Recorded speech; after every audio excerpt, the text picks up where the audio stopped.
Hello, and welcome back to another Binary Ninjas live stream. My name's Kyle Martin, and we have a great live stream planned for you today.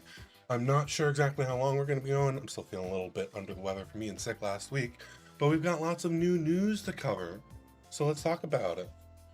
The first thing I want to cover today is going to be a blog post we got up yesterday, and the feature that comes with it. We have a sort of renewed command palette now.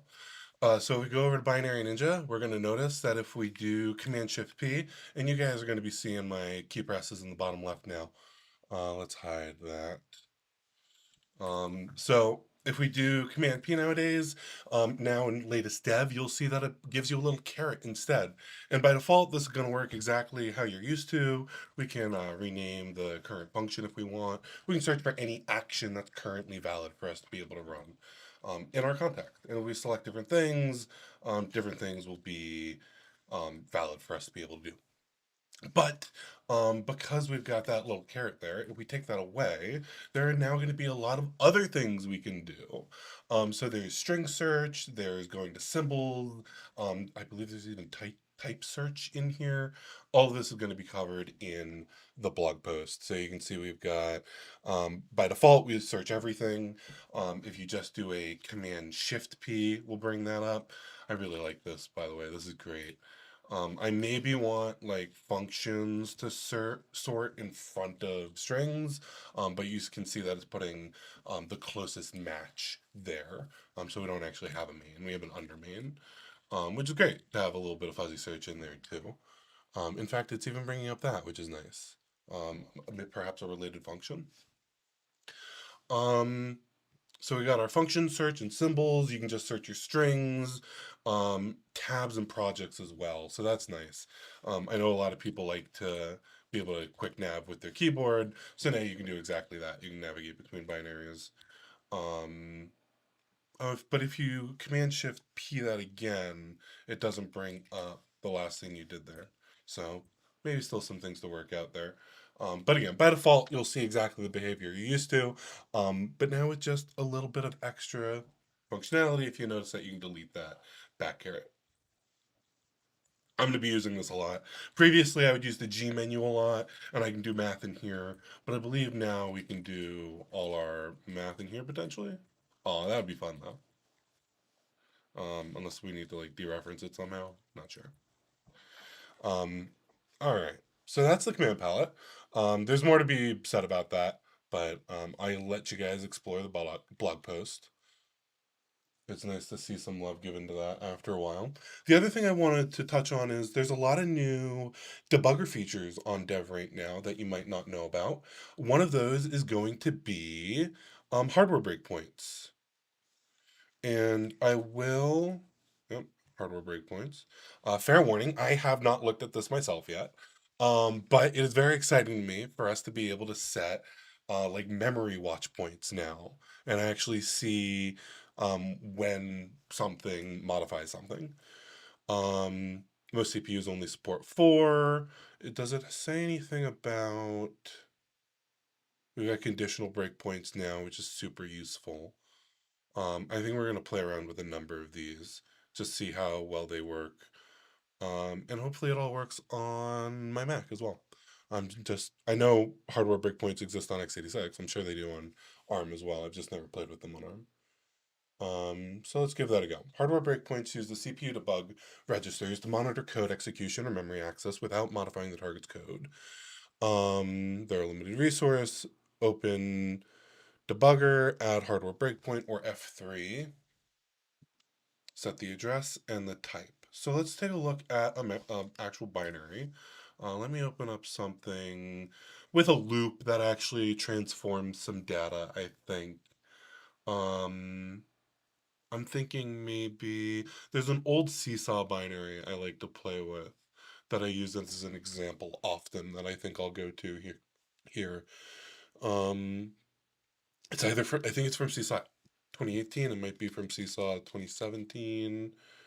Um, oh, but we can't run that locally. So we need to do a different one. What about We've got this one here. We'll open the Mako. So this here, there's a array in memory that it is writing to, then reading from again.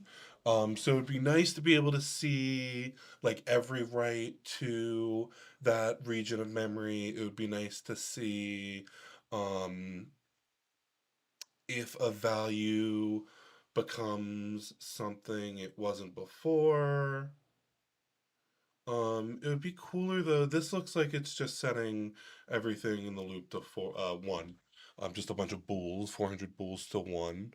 It'd be nice if we could find something just slightly more complicated. I do have a prime number generator, and I think that would be perfect for this example actually. Just give me a second to find it. It likes to elude me. I was looking for it the other day, and it was escaping me as well. All right. Was it in here? Yeah, here we go.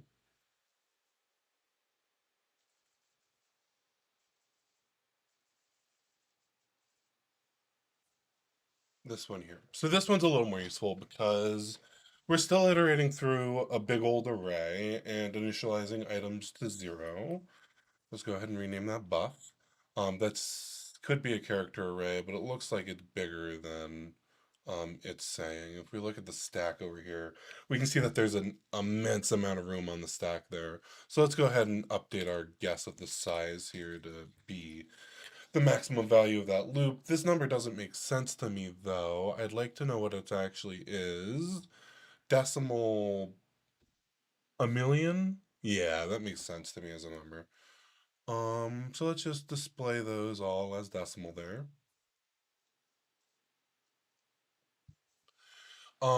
And less than 100, less than a million rather, display as decimal. Oh, interesting. That's not displaying as decimal.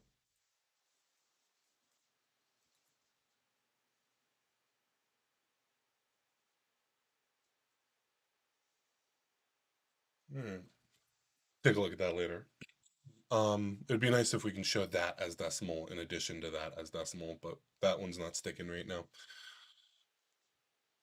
All right, so now we've got this buffer. We're initializing everything to one, and then if we do a little bit of something funky here, the square root of a million, we set if this buffer of I1 minus 1 does not equal 0. So if we haven't yet set each element of our buffer, we shall continue. We will square our current index. If it does not go out of range, we'll set that particular element of the array to be 0, marking it as not prime, and then we iterate to the next element.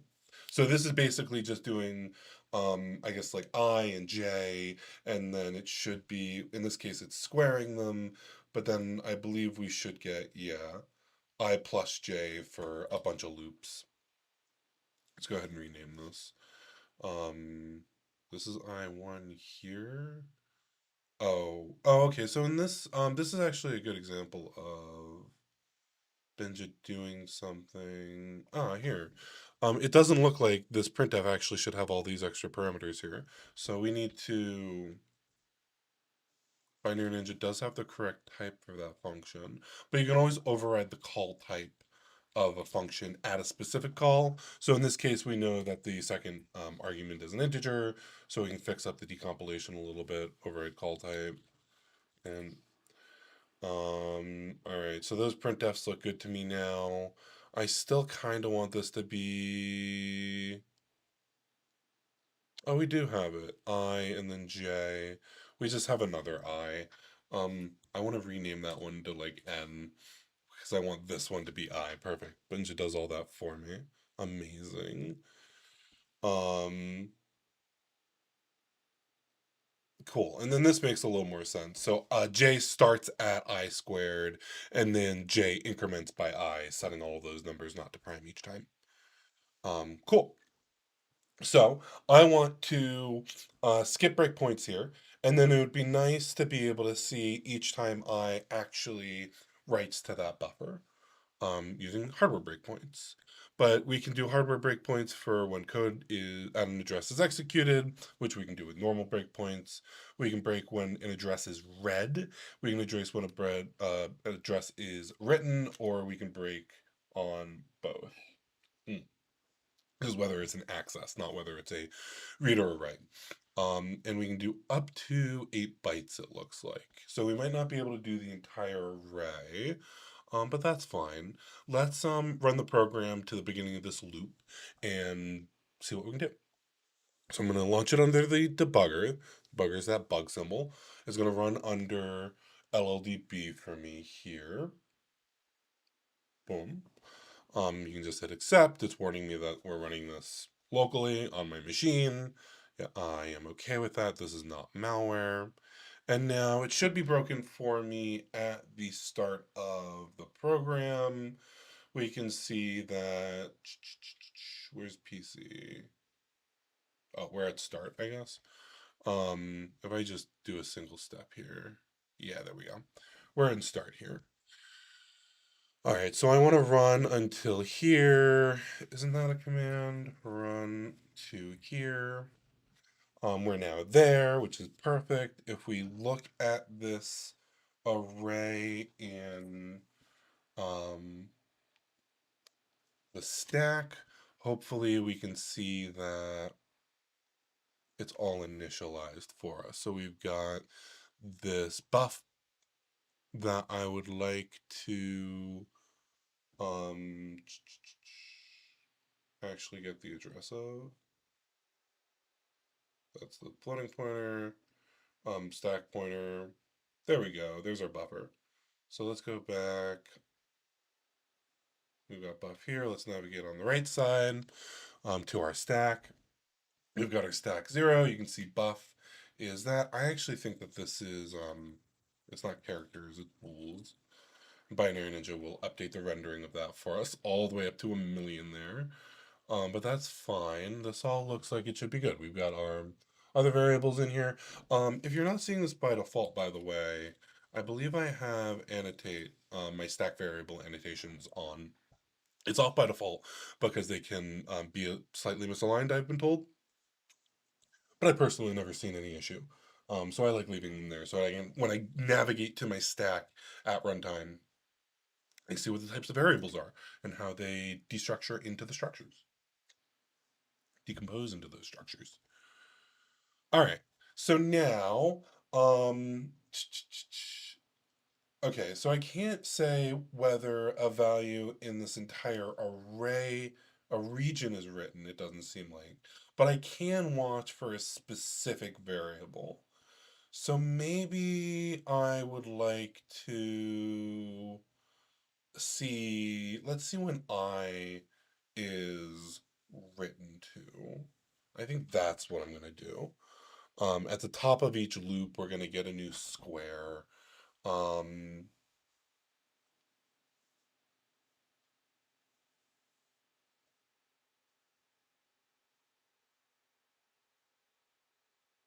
yeah, all right. Um, and I have another example we can look at after this that'll be a little more useful. So let's take a look at like 16 here. This address right here, that's the address I want to set a hardware breakpoint on. We can go to debugger. We can go to um, we can go to hardware breakpoint. Does that say? Okay, yeah, that's right. This is going to be a hardware. Actually, let's do both. Read and write of what are those values? Those are 1 byte. We could actually see the 8 byte starting at 16, which would be interesting to me. But let's start with the one. And it's actually taking the address we've selected, so that's really handy. Let's just hit OK, and then I guess we should just be able to run the program. Yeah, it's stopped at our breakpoint for right now because we ran to the beginning of this loop. Does anything, it doesn't print anything until the end. So let's go ahead and run this. All right, analysis hold stopped, unknown reason at 3E14. 3E14. Let's drop down to the disassembly. 3E14. All right, so we're subtracting. Okay, we just loaded from X8. X8 presumably has 1 in it. What does W8 hold? Also a 1 in it. Um, what does LDRB do?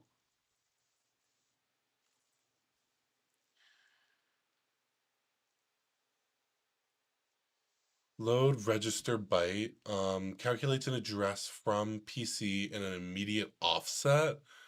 Interesting. What offset does it uses? Does it use? Um, well, you know what actually solves this for us? Binary Ninja solves this for us. It's accessing SP plus 18. All right, cool. So if we can we do one more step, please? There we go. So we're seeing. Okay, yeah, we loaded the address of I into W8. We can only tell that from our low level IL because um, this ARM is incredibly opaque to me personally. But I guess we're seeing it up here maybe. We're loading the pointer plus 18, and then we're just writing into it here. ARM syntax is weird to me. I'm so used to x86. But anyways, we can use lifted IL to help us understand, or the low level IL to help us understand any assembly language because it removes a bunch of the assembly language specific stuff. If there's any implicit registers being used, it makes them explicit. So there's nothing hidden from us. All right. So yeah, we were able to see a write to. Did we see a write to that address? It should be false now, shouldn't it? Or have we not written to it yet? We get I, and then I was hoping. Let's split this a little more. I want the high level IL as well, and let's sync these two panes. Keep them together. All right. We don't need the Python console in the bottom. I would like my registers over on the left. We don't need the stack anymore, and we don't quite need our live stack view. This right here is what I'm hoping. Oh, I'm off by one. We saw this value be um, set to false almost certainly because indexing at 0. This is actually 16 for it. It should be. All right.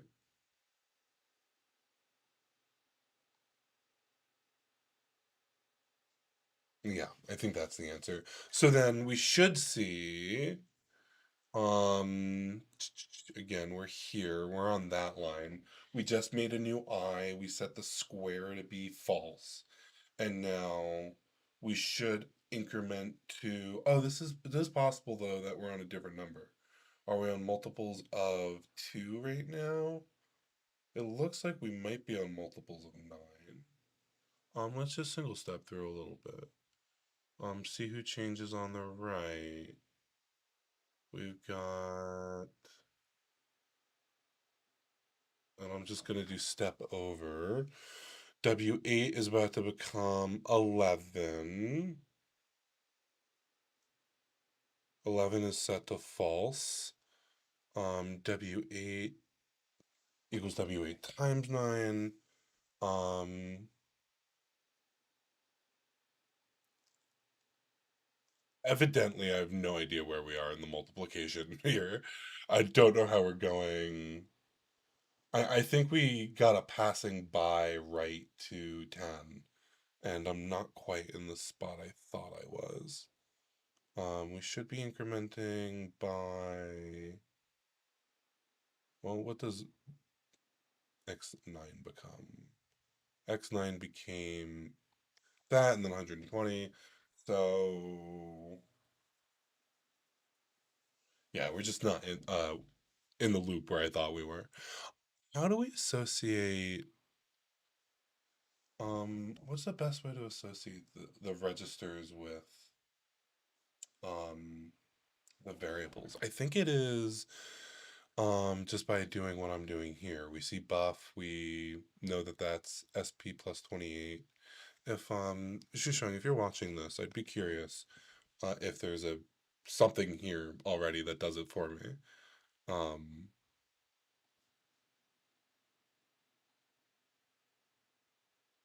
Almost certainly not memory insights because this is the time travel debugging stuff.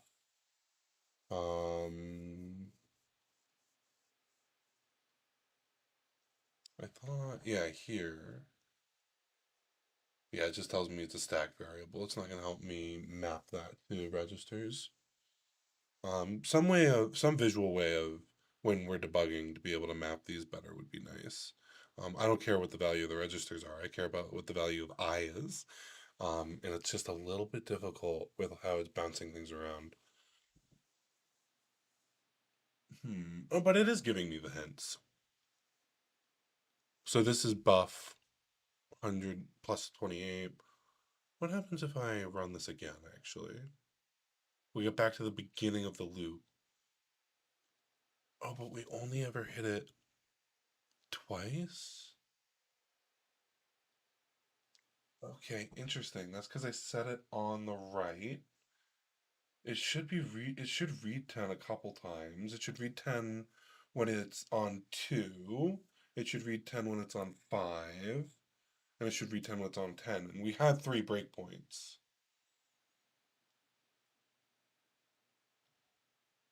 So I think that is it. We must have hit it on 2 and then 3 and then 10. Run. I think we just got that initial right. SP. Oh, interesting. Everything after. Yeah, we just got that initial right to index 10. Yeah, index 10. And then on our next write to it, we've just written.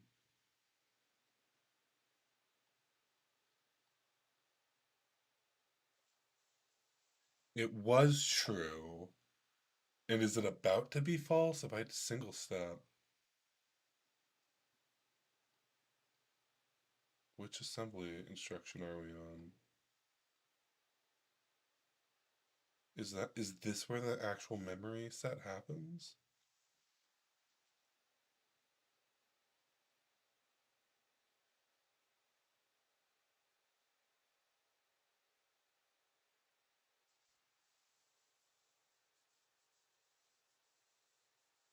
It's arm day, and apparently I haven't worked out my arms in a while.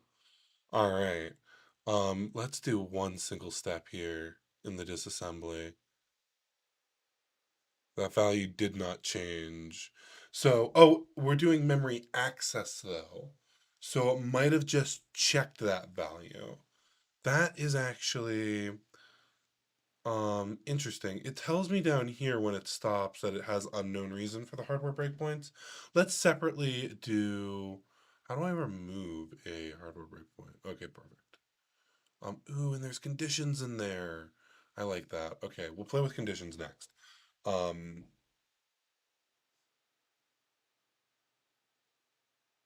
okay.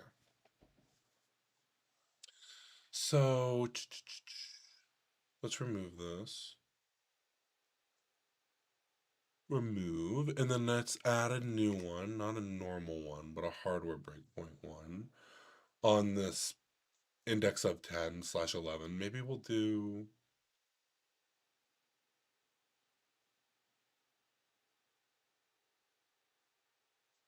No, I think that's right.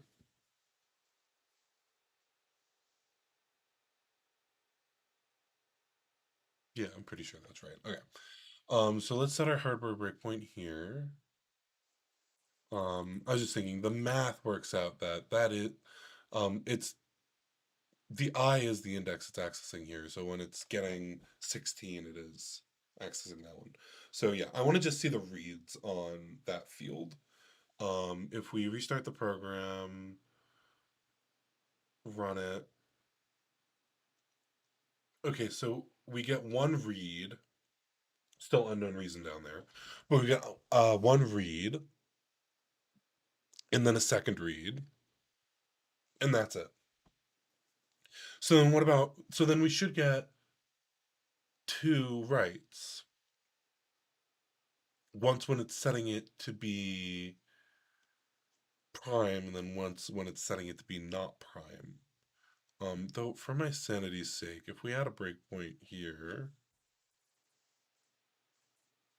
and we run the program, and we run it down all the way down, and we go back to our stack.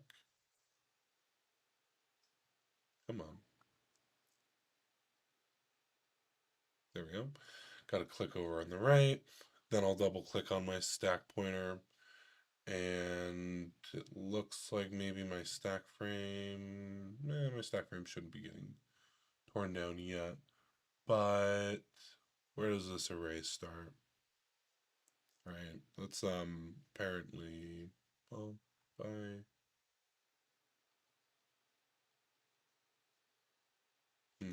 I would like my stack annotations back, please. I do like my stack annotations. Let's go and restart it again. Oh, we'll go to the stack pointer now, or let's step it a couple. Step, step, step. Now we'll go to my stack pointer. Still no variable annotations. Did I not, wait, are we all synced up? No sync group, sync group. All right, cool. I don't want to be three times in memory. Why is my back button not working? All right, we can go to main. We can go to underscore main. We can go to its start in this binary. If we type it right. All right, there we go. So we're going to start over here. We're in the stack on the left. It's not giving us the stack annotations anymore. Boo-hoo. It was nice when it did. If I step once. Okay, we're in start again, apparently. Let's return from that. Forward a few. Okay, cool. We've got our buffer. Our buffer is in,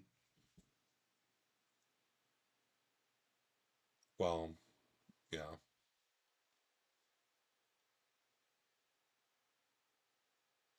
that's a large number. Can we go,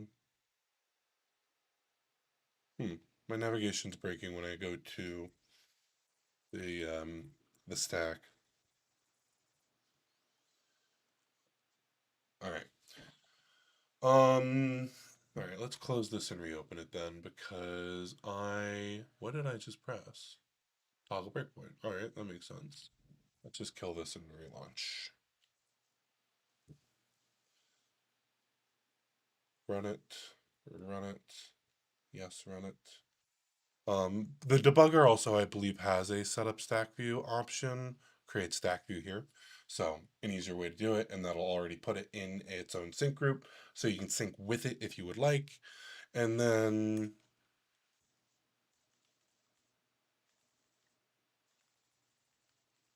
yeah, okay, I still have that on. Didn't accidentally toggle it off. We'll rename you buff. We'll give you the right size. And then I was really hoping it would give me the annotations again. But oh well. Oh, there we go. Here we go. Okay, perfect. And now, I might not like that large array now that I'm thinking about it. And this was booleans, not characters, which just makes, in theory, this array look better. If we scroll past the million characters, if it'll let us scroll past the million. Here we go. Type Y on that. Bool. There we go. Okay, so we can see that they're all false. And now at the end of this function, I'm going to hit tab to go down to disassembly and go to the beginning of this basic block is where I want to toggle my breakpoint. I don't suspect there's any benefit in what we're doing to use a hardware breakpoint for this address. But let's go ahead and do it anyways for funsies. And we can notice that it's using a different breakpoint symbol, which is nice. And now let's run to it. Sweet. So it looks like this line is about to execute. We've done all of our stuff. And at the end, when everything's said and done, um, this is gonna be true. This is gonna be prime because that's 11. So this is our 10 right here. Or sorry, our this would be 17. This is going to be 16. So let's set our hardware breakpoint on that address because that's the one I've actually been curious about this whole time. Just had off by one.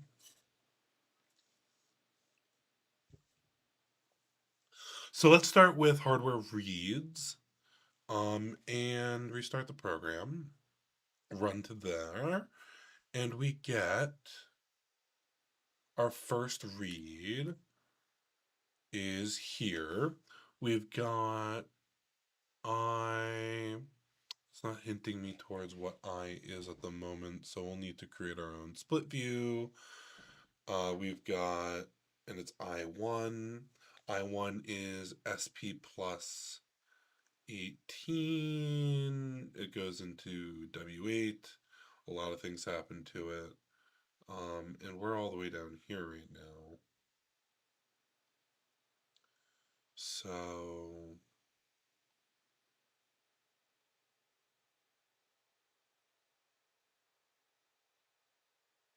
well, it looks like we've read the value out of memory then. We've decremented it by one,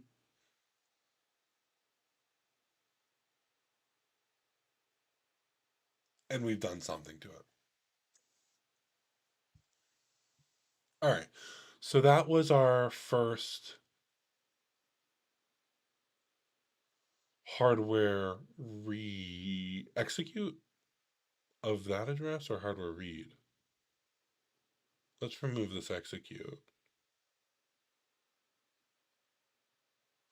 Because I don't care about that anymore. I was able to check the thing I wanted to check.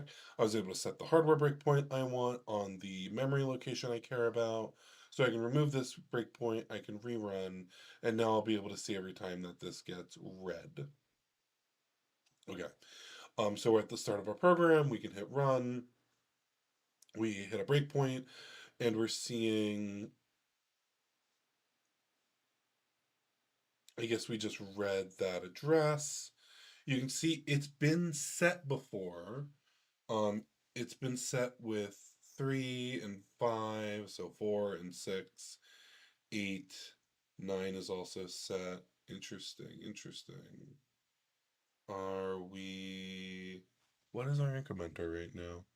Where also where is our breakpoint? Our breakpoint's not showing up in. Okay, it's in low level IL here. It's this here again.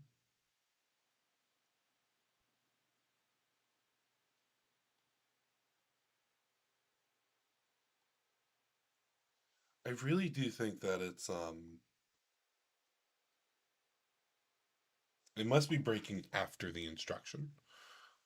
This already happened. It's confusing to look at in the low level IL because it's like you have a breakpoint here, so you just read the memory, but that's not where you read it. It's above you. So I guess that makes sense. Or W8 is being written with the value at X8, and X8 is um that pointer. Yeah, it's that pointer. Offset by W9. W9 is J. Okay. That's what I've been looking. Or is W9 J? Because we're outside that for loop.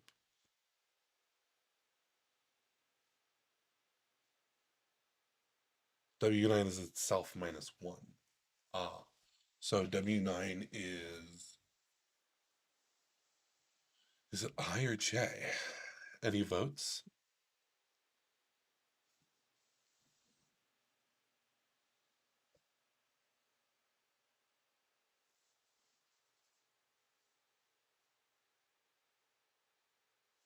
We load. I into W8. We make, we do I minus 1, and we use, oh, we use that as our index. Okay, right. So we are doing subtracting by 1 there to get those rights. Um, W8 minus 1. We don't change W9 at all. So then I don't love this. I wish were gone. Um, but it probably is in medium.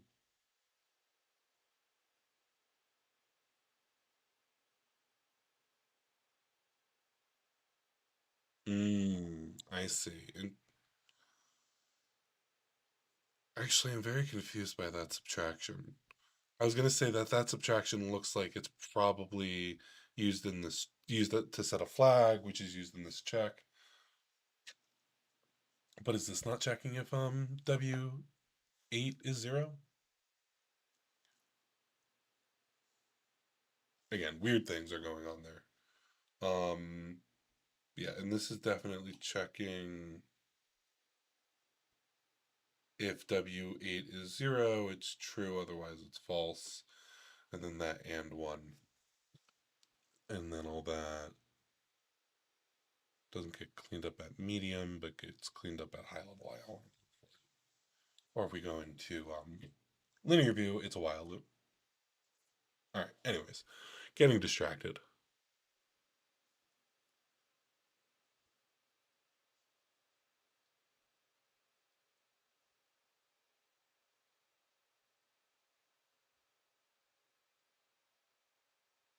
Okay. So we saw, let's see, we saw that first read. Oh yeah, I was still trying to figure out what our values are here.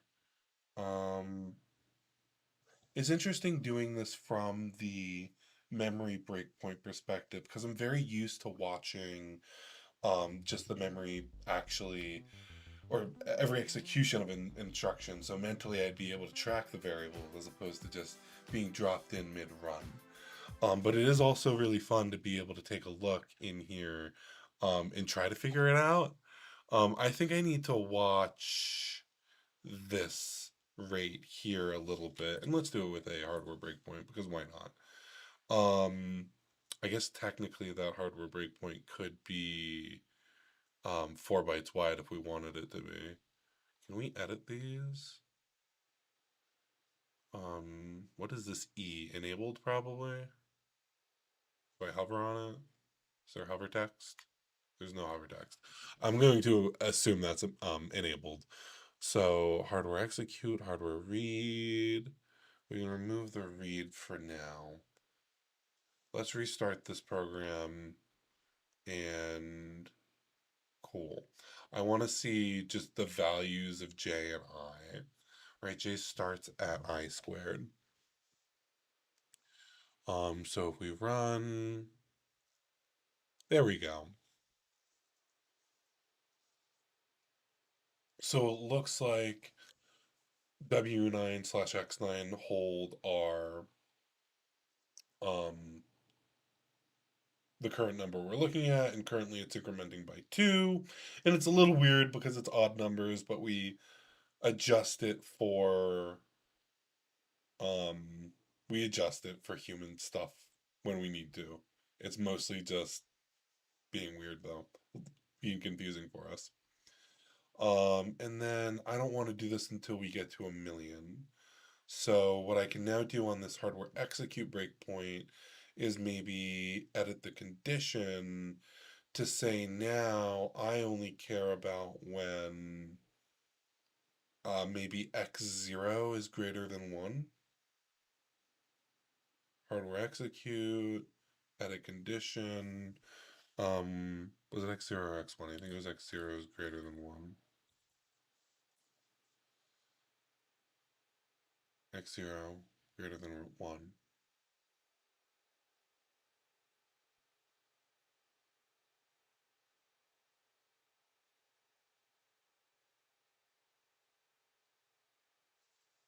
It's running. It's doing something.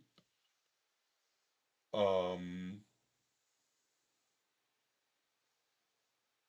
hmm. Perhaps I should have just set the breakpoint out here. Is there a way to stop it once,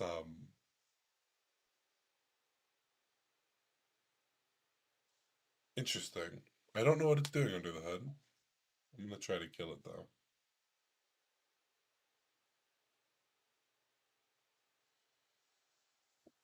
I don't know how conditional breakpoints are implemented. I found it has to actually, if it's running it, pausing it and resuming it in the background, or if it's part of the hardware breakpoint itself.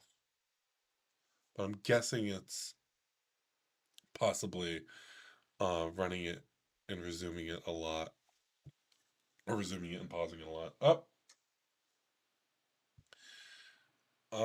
Something happened.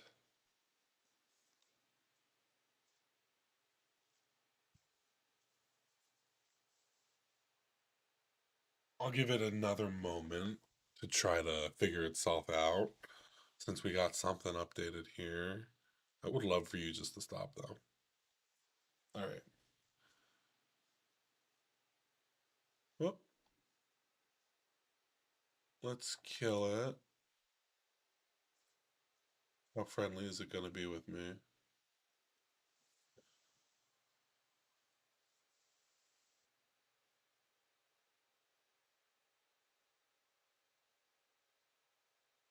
All right.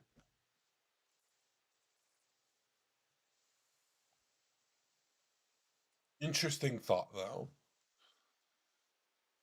So I guess be a little bit careful with your conditions on those.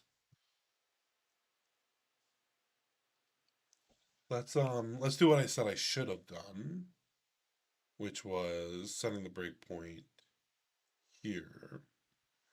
Because we set the breakpoint originally where it's writing to the array, toggle breakpoint F2. But we can also toggle one here. And hopefully that was the right address. Sort of. And then in our breakpoints, I can just disable that second one for a moment. This 60 address. So let's run this first, except, yes, run on my local computer. Okay, we're in the initial breakpoint, and then we can run to our breakpoint. And now we see x0 is 1, and then we see nothing changes loop to loop to loop to loop. Okay, so that was definitely the wrong hardware break condition to set. Let's see why. We've got this. It's probably because it just hasn't loaded I yet in the loop. So all of this constitutes that instruction. If I break it out a little bit more and I ask, while temp2, oh yeah, while we're less than the square root of the loop, potentially, maybe we just want a breakpoint in here.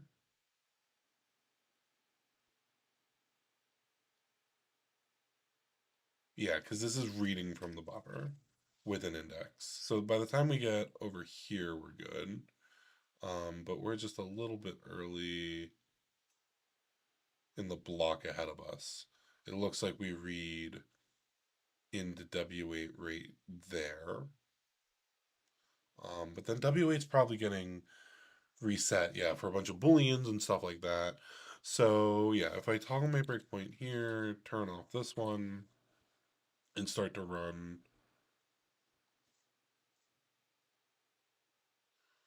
I need to do it one down because that's before the instruction executes. And now we're after the instruction executes. And perfect. Okay, yeah, X8, not X0. Makes more sense to me. So we can see X8 incrementing, and that's all we get to see increment. Interesting. This number, J, is now always the same, basically, outside the loops. But while j is less than that, um, I want to breakpoint on this instruction. Add W8, W8, W9, and then store that back in J. So I'll set my breakpoint here. And now I can see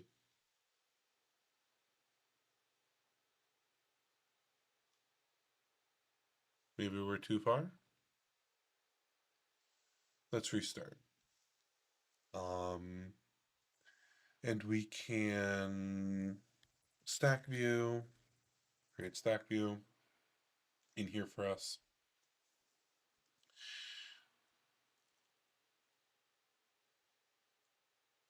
Restart, play, start, playing. We can see all these values are 1.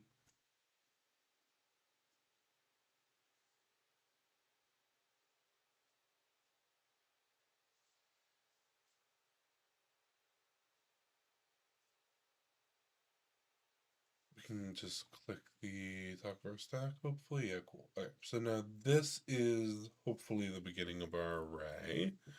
Let's just make it.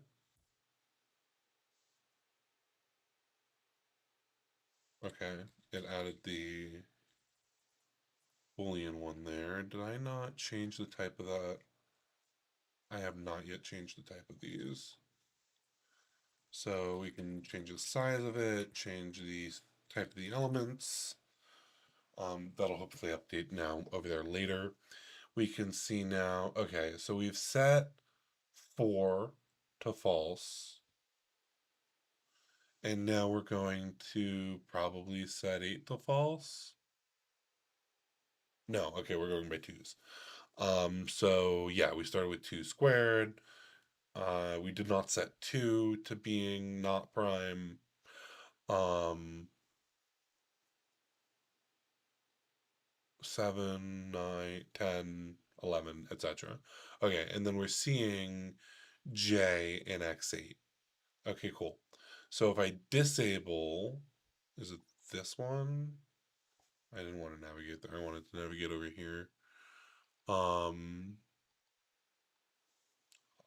that's an interesting. Those addresses changed based on where I'm looking, but these 2 addresses are not correct. Because this is giving me the location of it in the Mako, but we're at runtime right now. So I could do like the base address plus, but 03 3E, yeah, so we're looking at this one. We're looking at I versus we're looking at 7 4, which is gonna be J. So if we disable the J one, um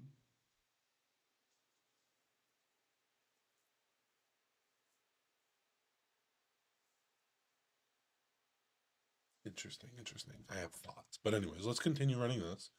And now we can see that every other is labeled to false. So every other number is not prime because every other number is even.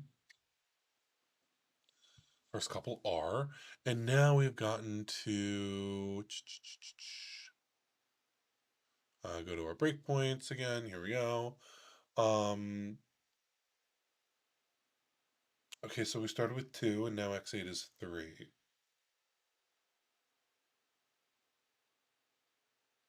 Okay. So it's reusing X8 for W and J is what's confusing me here.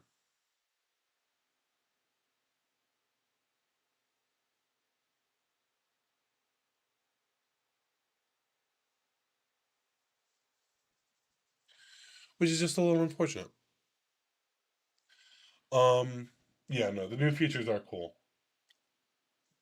Well, yeah, with the new beard, I appreciate that too. Growing it out for Reverse. We've got other trainers with awesome beards that I have to match.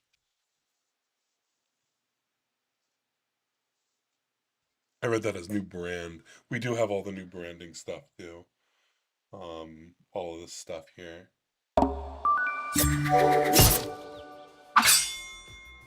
And we have Reverse coming next month. So lots of new things. I forgot to say, Reverse tickets are on sale. Round two is selling out. There's only about 10 tickets left in round two. Um, so get them before the price goes up. And what else did I want to say about that? Oh yeah, the trainings might close sooner. So if you're thinking about any trainings, definitely jump on those now. We need to finalize those headcounts. The schedule is published for the event, so if you want to go check out all the speakers, you can. It's just on our main page here, the schedule. Um, and I'm really excited about a lot of these talks, actually. Um, a lot of good names. A lot of good names. So go peek through that if you haven't yet. And get your tickets before the price goes up. Alright, but that's enough selling for Reverse for now. Um, we talked about the command palette, we looked at some hardware breakpoints, and um, I was trying to get. I want to be able to say when I is one thing and when. I wasn't showing any of my screen here. Boom. I meant to be showing you guys the Reverse schedule there. Um, so yeah, go to the website, go to the schedule, check that out if you haven't. Um, but over here, what I was trying to do was I was trying to get a conditional breakpoint to work in the on the hardware breakpoints. These are not hardware breakpoints. These are normal breakpoints. Um, for when I was one thing and when J was another thing. But unfortunately, I don't know that I and J are actually live in the assembly at the same time. Like maybe on this instruction rate here. Um, but no, we're changing I to become J, is I think how this is working. W8, W9, it does multiply. So I guess very briefly, but that's only for the first J. Every subsequent J, it's reloading I. So we could do it down here, but that would be after we set the values to prime, which is potentially okay. Oh, wait. Yeah, no. In this case, we can. So if I do a hardware breakpoint on this address, can I set conditions on non-hardware breakpoints? It looks like it can. Let's try it. So let's do F2 on here to toggle that breakpoint. I don't care about you anymore. Oh, you know what though? You can't undo um setting a breakpoint. That's funny. Where were we? Yeah, we don't need that breakpoint. We can just leave that one disabled. And then if we run from here, we should see W8 and W9 be different values.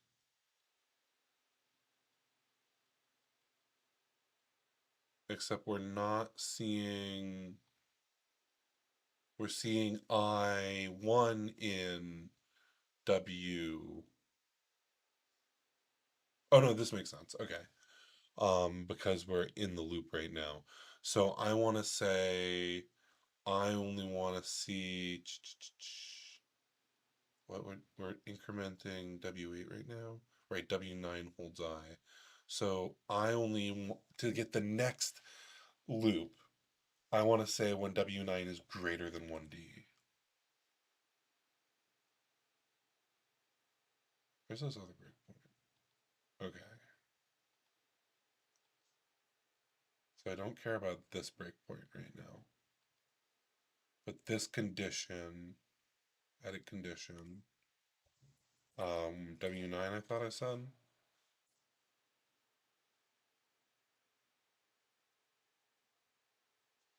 So now hopefully W9 will increment to the next I, and W8 will be whatever it is when it increments to the next die. Okay, and now we have the breakpoint running again.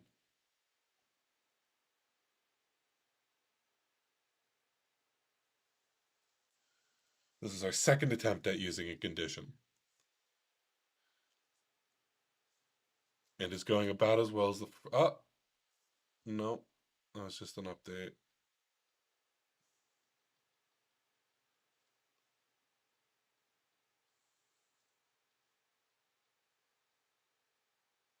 All right. There we go. It worked. Um, I don't think our condition was met. Oh, well, it would help if I made the condition right. Um,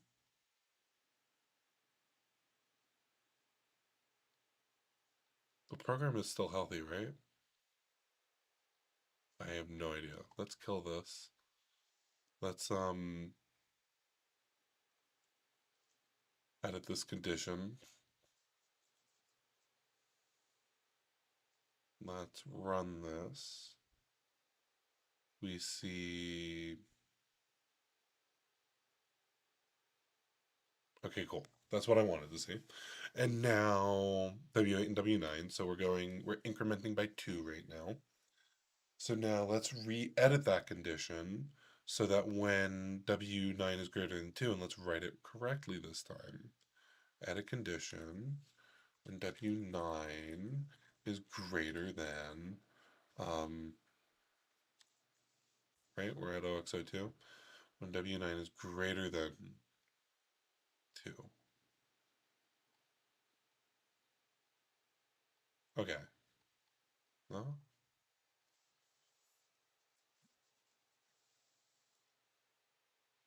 What does the documentation have to say about...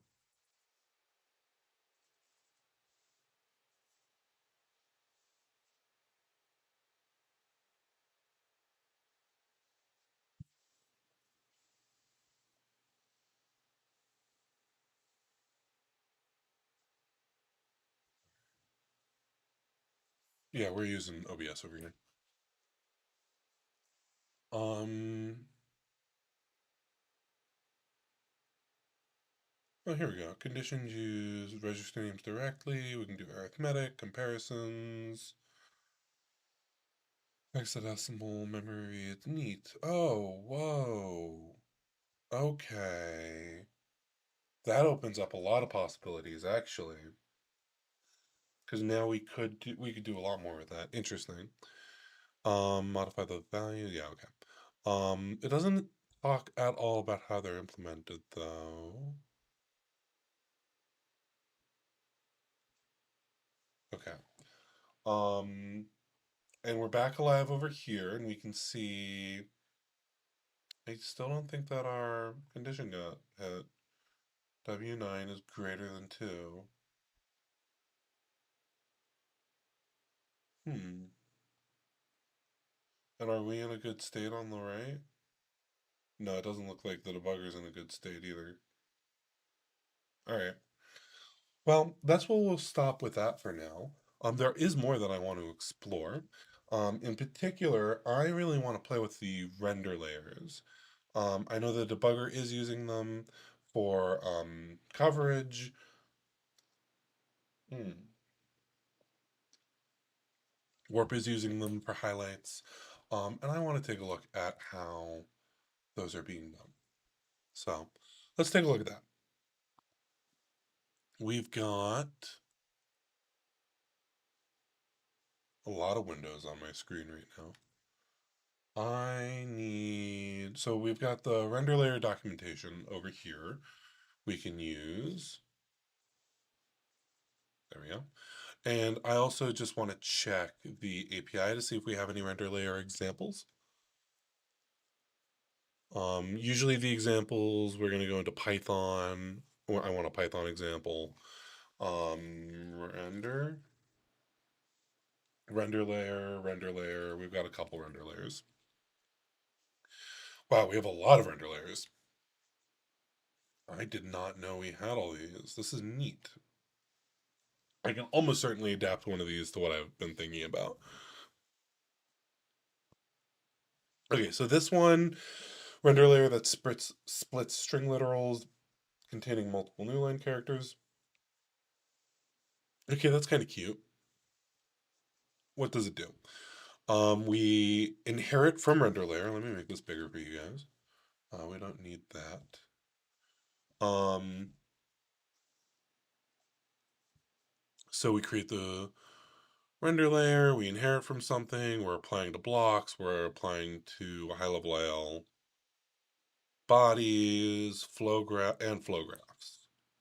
Do we need to apply to all of those? Maybe.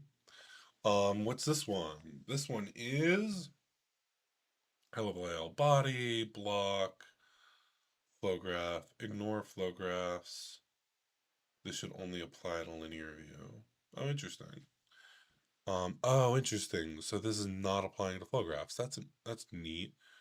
Do you need to do this for it to apply to flow graphs? We shall see. Um, apply to lines, apply to disassembly, low level. Okay, so there's a bunch of different functions we can do, but it looks like the boilerplate is going to be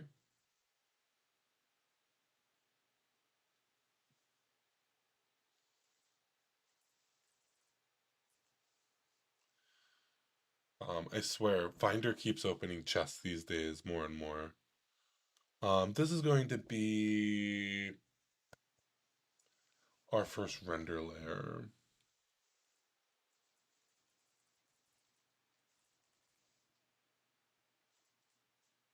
All right. We'll import all of this nonsense, paste it in. We'll steal this stuff, figure out what it does in a minute, and we'll do the bottom stuff here as well.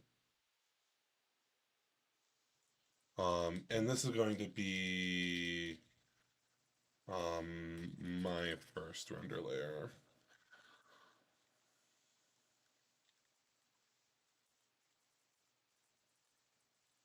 Wait, what is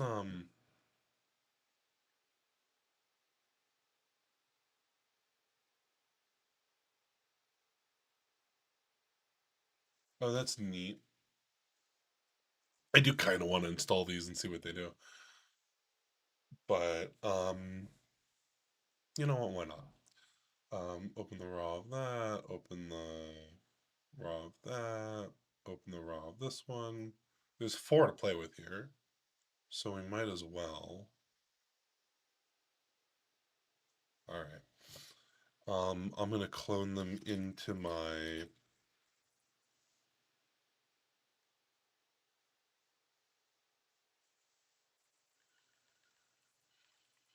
um plugins folder here. Let's make a new directory called what are these again?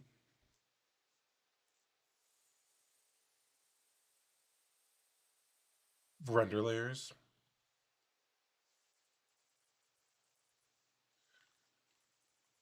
All right, and we'll just do a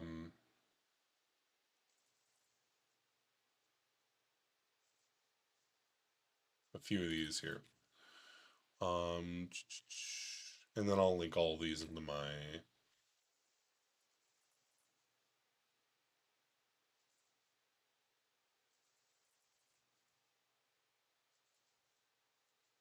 plugin folder. Okay, cool. So we have the four Python files. I can now lns plugins. This is going to be render layers. Can I do that?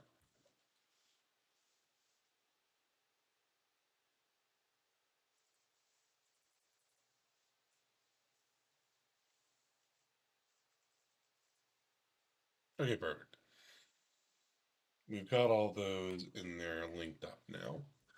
And I can pop them open in my editor now too because of that. So we've got plugins, render layers. Let's pop this in that render layers as well. So we can take inspiration from all of these now. Liberally take it. Oops. I have F12 bound to restart Binary Ninja to reload plugins like that. All right, and now we can go to Unknown Mako and let's take a look at those render layers. We've got highlight returns. Is that return feeling particularly highlighted to us?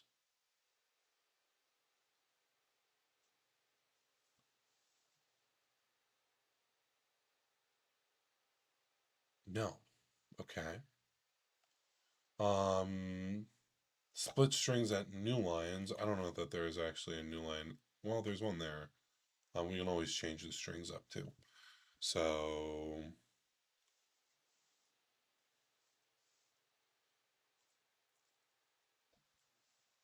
we've got total here. Let's just add another new line in right here. 0A is our file contents are locked. Bottom right there, click that. 0A now gives me another new line in that string. Um, oh, but it's looking at it in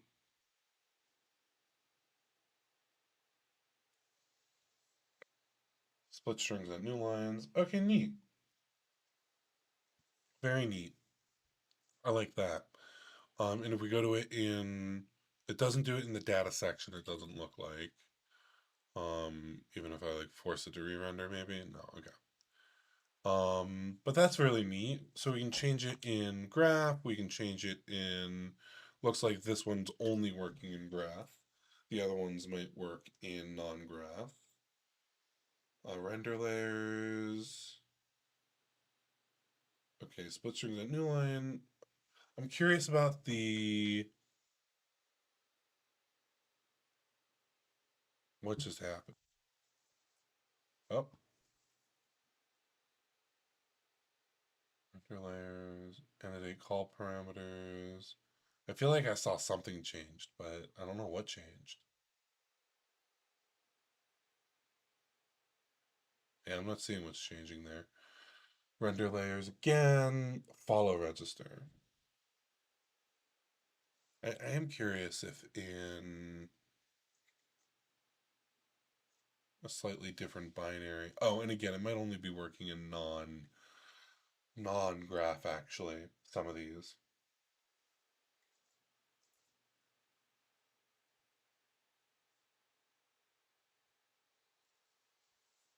And these have separate toggles. Okay, that's what it is. So highlight returns only works in not graph.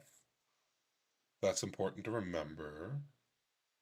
Follow register. I don't know what it's doing. Perhaps I need to have a register selected.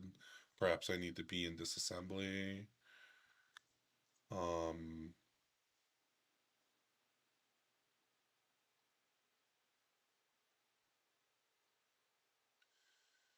and almost certainly all of these modes. Oh, there we go. Okay, so this only also works in linear. I think that this is the annotate call parameters, and then we're gonna get the render layers follow register.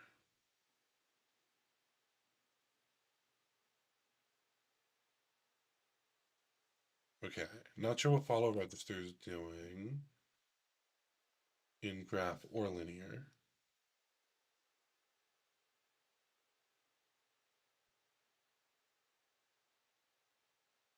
I swore I saw something change down here.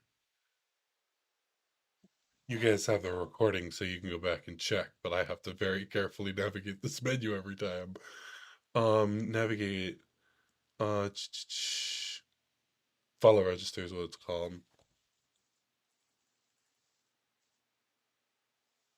Render layers, follow there. So now I can just do, oh, no. Oh, this doesn't put the last thing you did at the top anymore.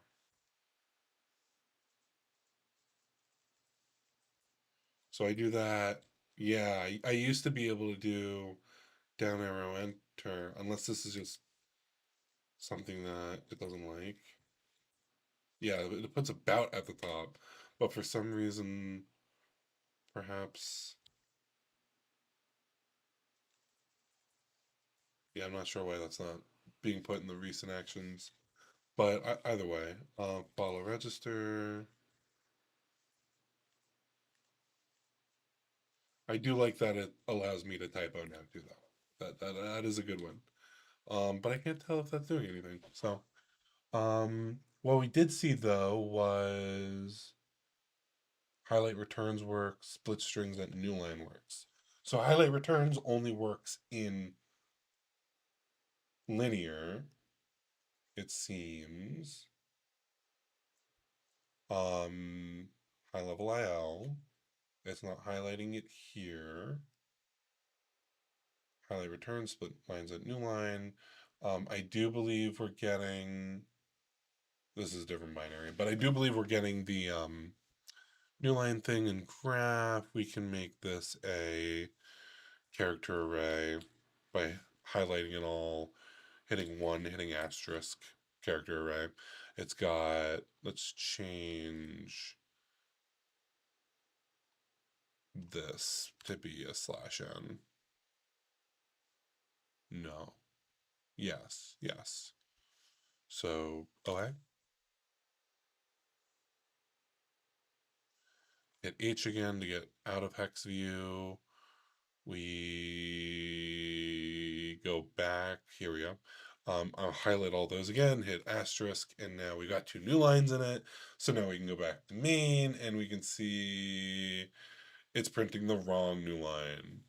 Um, we're just going to make this printable.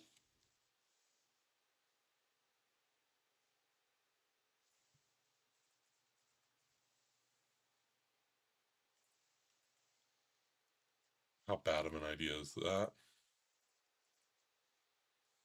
We will find out. Um, it's only so bad. It looks fine over here. We can live with it. Oh, I probably didn't null terminate it either. Or adjust the length of the string. I definitely did not adjust the length of the string. We've got 9 bytes selected there. One of the lovely things I like about this, by the way, if you don't know, you can do math in here. You don't need to do it in your head. It's not letting it go past the end of the section, and frankly, that's reasonable. Let's live with what we got here. But we can see, okay, so the new line one might work in linear. Let's see. Okay, the new line one works in linear graph. The highlight calls only works in linear. So let's see why. We've got highlight and new line. New line works in both. This only works in graph because this explicitly unsupports graph. If I delete this, will it still work and work in graph? I'm going to hit F12. This is going to restart and reopen all my files.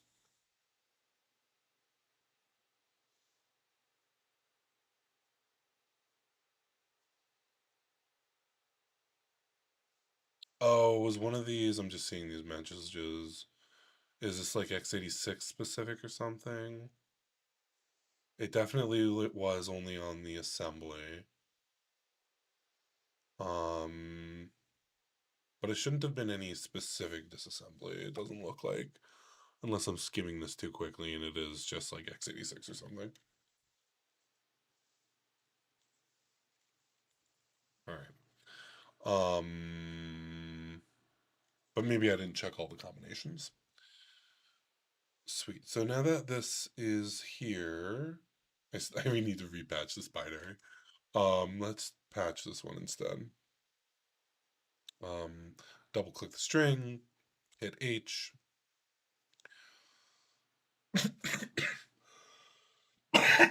Excuse me. Still recovering. Still sick, honestly. Um, Unlock this. Away. Away. Away, away. Alright. Lock that back. Hex. Back, back, back a couple times. We see it in. Oh, it was the other one. It was the highlight. Okay, yeah. Now we see the highlights in graph as well. So that's nice. This is actually that actually makes this a really simple template for me. Because I want to do something somewhat simple, similar to this.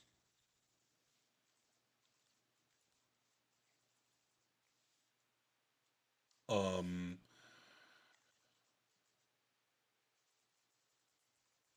okay, that's the only one of that. I'm gonna call this highlight manager.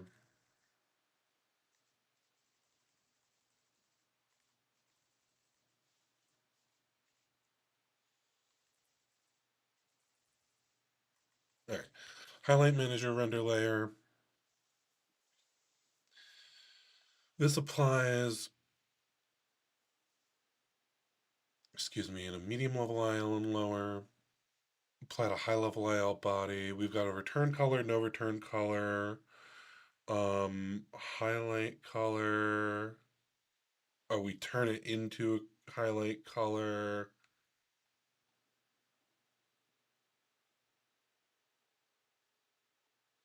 If the line has the keyword token, return or no return.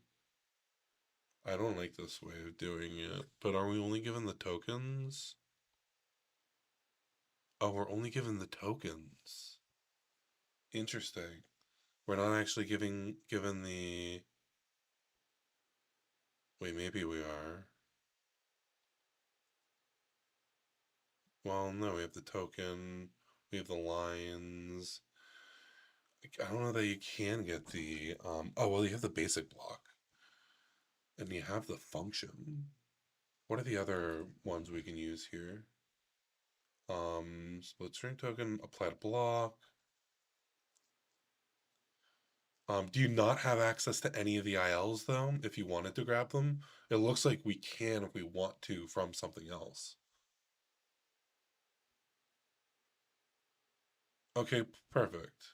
So if I can grab the line dot instructions, then why don't we just do this as the line dot instruction? So if I believe that we have common IL for return and no return. API common IL. I know we have the return. Do we have no return? We don't. Is return of instant? Is no return of instance return? Is instance current IL instruction return? False. But that one is. Um, does this have a hierarchy on it? Hierarchy graph, no return. It's a terminal. I'm okay saying terminals. So on if his instance lines dot hex dumps exist, okay, so we can ask if is instance it's a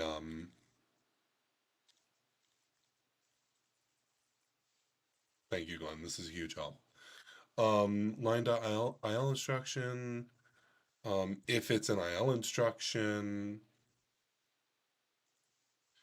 and then also, well, I guess this is redundant, but it wouldn't crash. Lines.il instruction. We're looking at this first one is a return.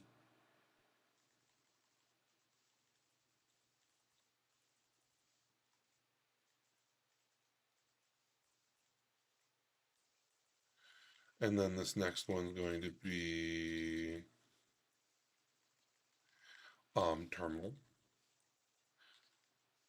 And now we need to import all of that.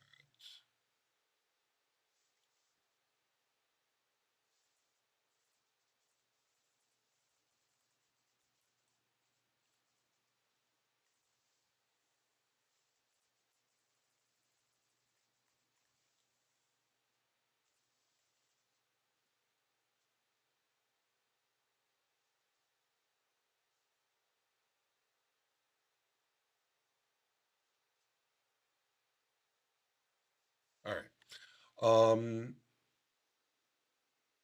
So we've got now this here, being I don't even know where that comes from, but that should work.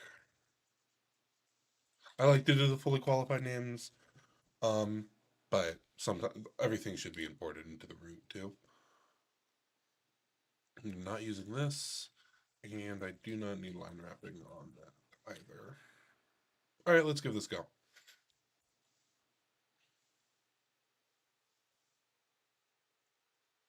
Oop, is it on? Did it break? It did break.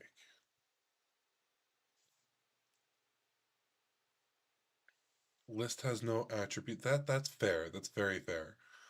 So we could have.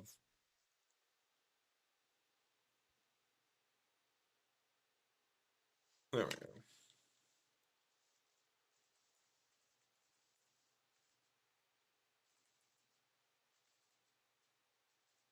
Okay. I do like that on new error pop-up thing. It's very handy. Cleans up the.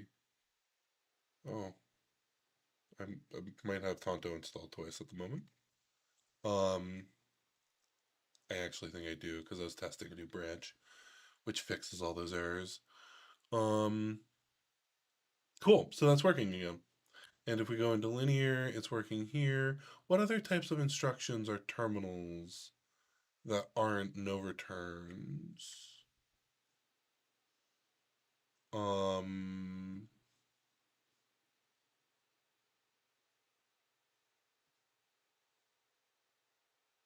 I have no idea.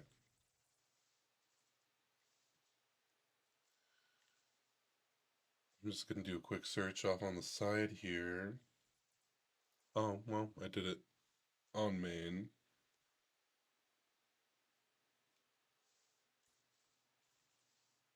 Breakpoints and trap. That makes sense. Um,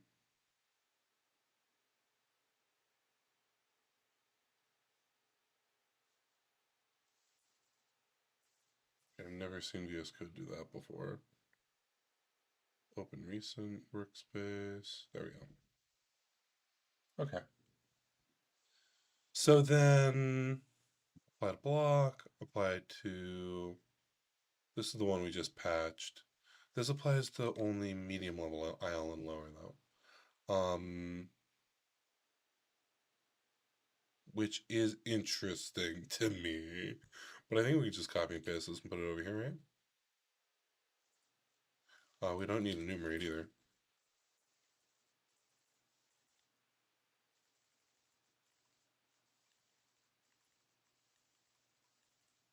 Cool.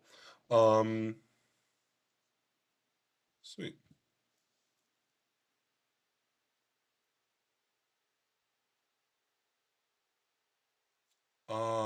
Okay, so this does apply to blocks in graph view. Are we not applying to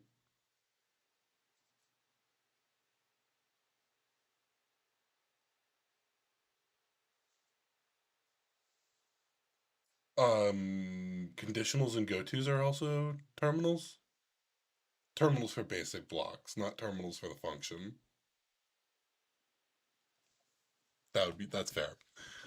Is there something better to use than terminal for no return, or perhaps I should just use no return? Oh, I can ask if it's not a conditional. So I'm using Tonto here right now, opening up a new pane, opening up the hierarchy graph. And if I click an instruction here, it tells me what inherits from what. So yeah, I have a terminal. I don't want. Oh, this is also control flow though. I kind of want no return not to inherit from control flow and only the go tos and if statements too.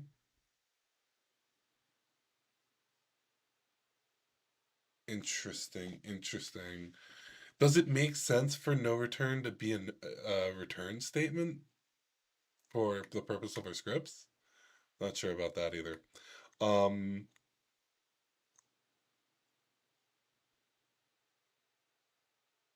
all right. Well, interesting. Interesting. Still fun to play around with. We do need to refine that pattern though.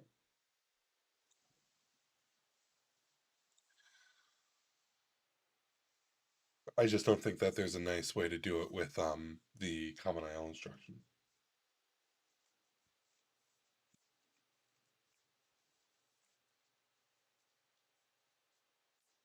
Ah, interesting. Yeah, and in this instance, checking for the token is probably the best way to do it. I'm just trying to do it a different way, just to play with it myself and see the effects of it. If I swap into okay, and this does also apply to um,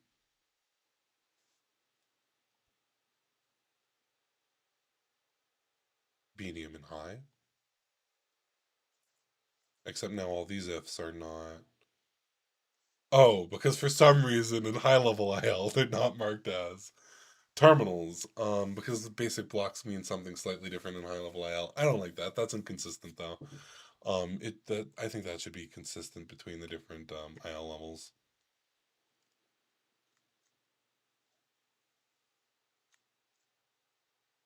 All right. That one is control flow, but it's not terminal. I don't know if it makes more sense for if statements not to be terminal, like if terminal is local to a block or not. But there's definitely two definitions being used currently. All right. So then we can highlight things. That's the important part. That's the main thing I wanted to be able to do. Um, and I don't highlighting in all ILs, normal basic block bodies. High level IL is special, so it gets its own handler.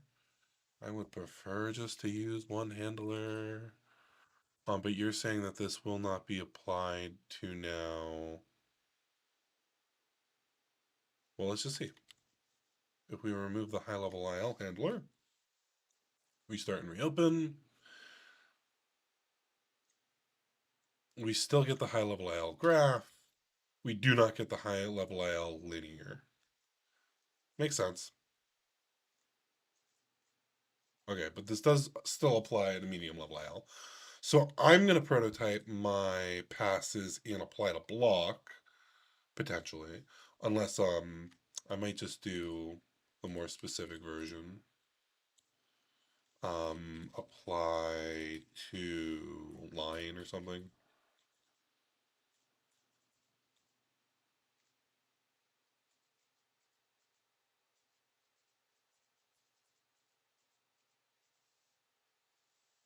Low level high. Interesting. Apply to flow graph is also interesting to me. Um, as a top level object. Um, yeah, apply to flow graph, core render layer, and then in the render layer, there's an apply to flow graph as well. Yeah, apply to block and apply to flow graph are then the two that excite me the most. I don't imagine HLIL will ever not be its own special thing.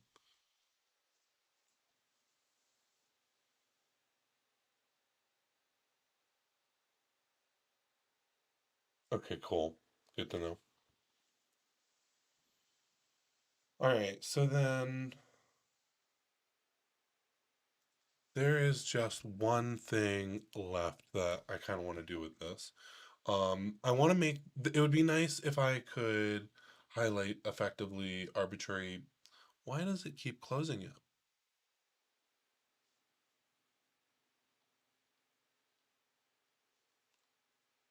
VS Code is not happy on my computer.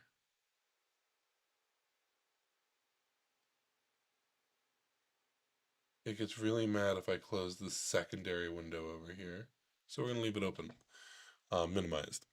What I want to do here is I want to register now just a normal action.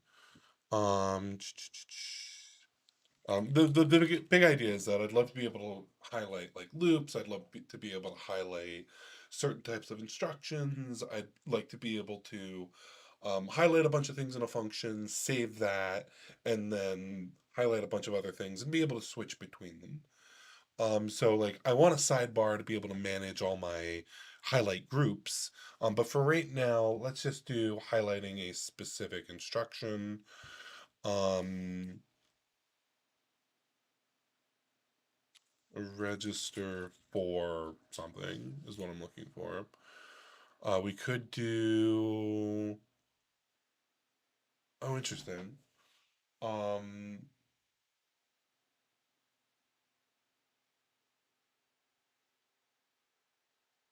I guess we'll do register for address, and then just grab the IL at that address. I guess it'd be more proper to register for each IL, high level IL, low level IL, medium level IL. So yeah, for now let's just do it as a high level IL. Mm. And then the example of it, my plugin. I like that this example doesn't actually use the high level IL version of it.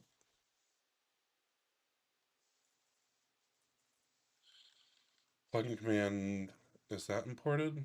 It is not.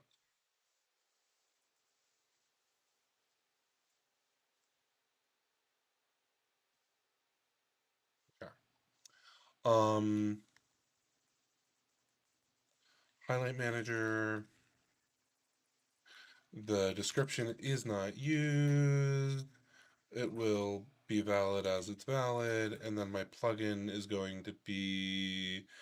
I want to ask for a drop down of all the high level IL instructions. So I actually need the interaction dialog. Yeah, I'm gonna need an interaction dialog. Um, yeah, input.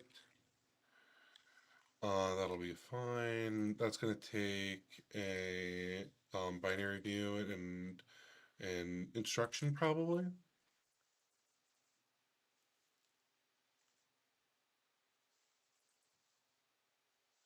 It takes a binary view and a high level IL instruction. Perfect.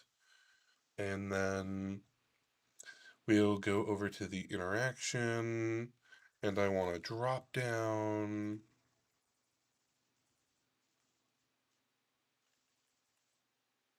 choice field, get choice input right here, make it super easy on me. What do I need to do? I forget what the output of this looks like. So we'll copy it. We'll open up Binary Ninja. We can type.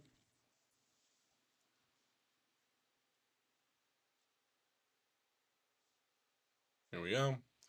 And we will do it ourselves.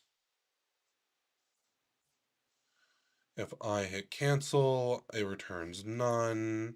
If I hit maybe, it gives me the index of the choice. So we will use our favorite feature of Python. Hello. If choice walrus operator is not none. Oh, hello. That's no. Bad AI. Cool. I have one too many parentheses, or not enough parentheses. If choice is not none, this is going to be options. We'll make that in a second. And then this is going to be options. This is going to ask us to choose an IL instruction.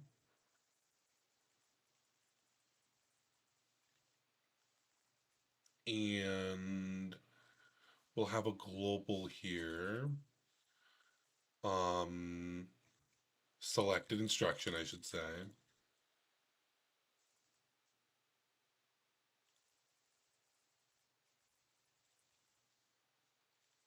We'll make that a global.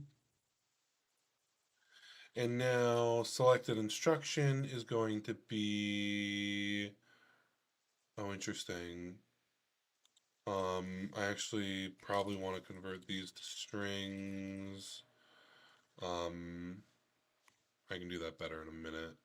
But yeah, we can do selected instruction equals, and we'll do like none at the top.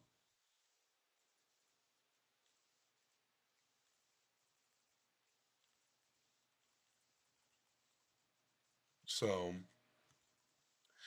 if the choice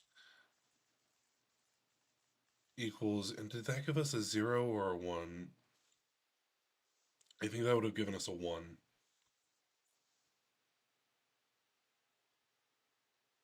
No, it gives us a 0. I'm sorry. Yeah, that makes sense. Okay. If choice equals 0, select instruction equals none. Otherwise, that. And now what this is I just want the enums for all the high-level IL instructions.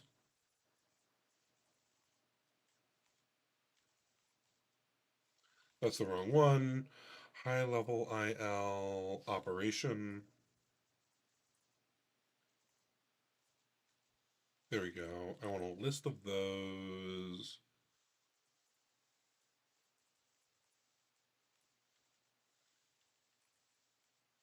Or do these have names?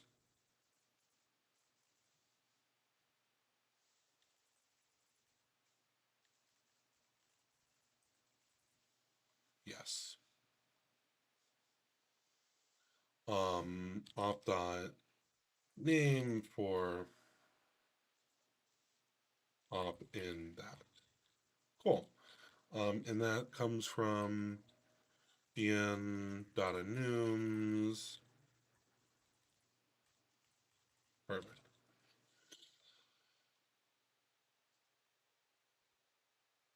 All except that is this one, and this is that.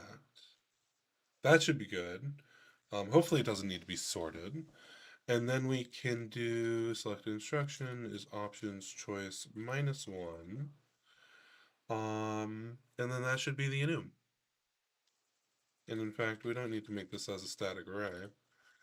I don't know if we need to cast it to a list at all, but we will anyways. Um, and I could not do two list comprehensions there, but it's fine. All right, so we're not returning anything here. We're simply setting that. And this render layer, I want to say for line and lines, IL instruction, um, we're just going to say line, and we're going to traverse into them. Lambda It takes an instruction, and simply we need to know if that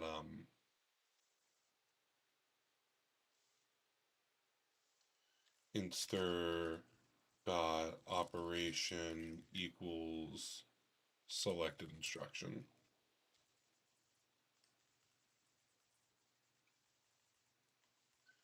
So if any of these are true, so this is going to apply this operation to every sub-expression in the IL tree here. If I take, for example, this somewhat complicated assignment here, in Binary Ninja, what that looks like in the API through the instruction graph in Tonto DevTools, technically, it breaks it down for us. And now, um, Traverse is going to apply a function to every single one of these nodes. So it's going to ask, is the operation of this what the global thing is? No. Is the operation going to be of the operation of this going to be what the global is? No. And it will turn it into a list. So in theory, or it'll give us this is a generator. So it sort of flattens all the operations in the tree. Um,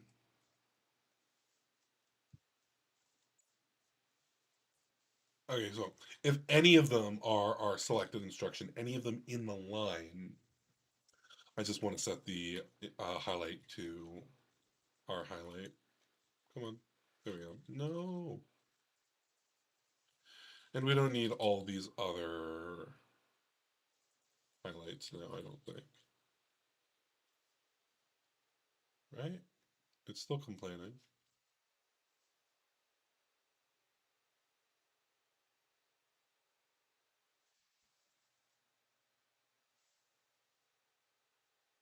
Okay, it just took a minute to update. My editor's lying to me.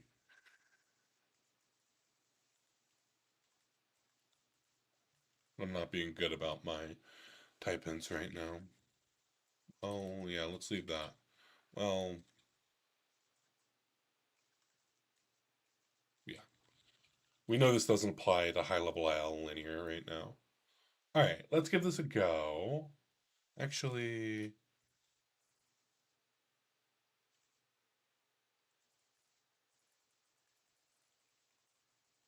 I don't know how intensive that is, so I'm just going to guard that. I probably always need to return lines, I would expect. If I don't return lines, I imagine I'd lose all my lines. And I can break. I can probably break on the first one I find here. Um, there are multiple lines, and you might want to highlight each individual line, but if line.il instructions is not known, oh, fair enough.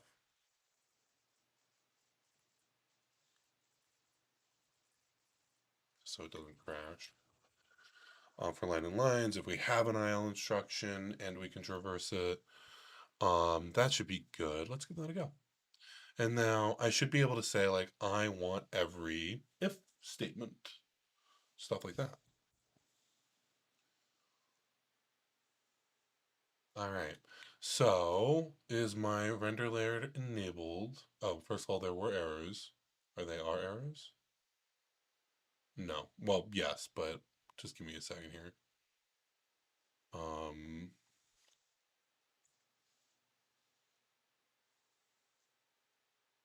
that should be it.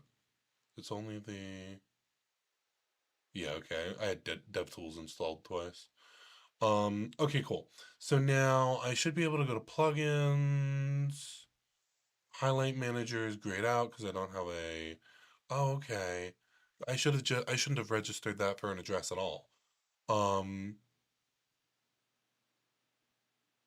highlight manager. Let's say high level IL if, and that doesn't work, but we don't get any errors. If I, huh, okay. Well, let's add some debug prints. First of all, I realized we don't need to register this for anything. And we don't need an instruction. We are just trying to populate a global variable. All right, and now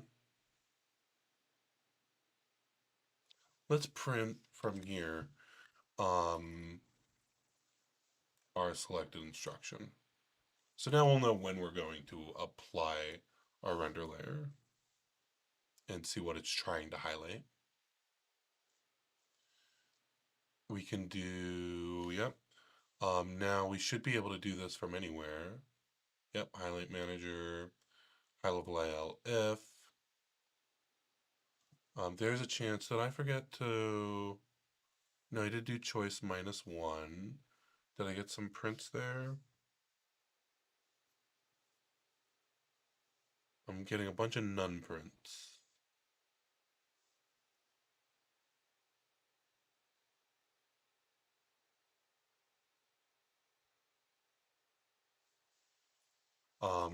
Let's add some prints over here.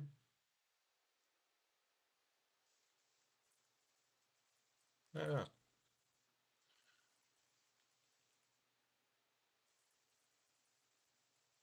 yeah. The AI stuff is really getting in the way more and more, I feel. And being more wrong recently, I've found. Um,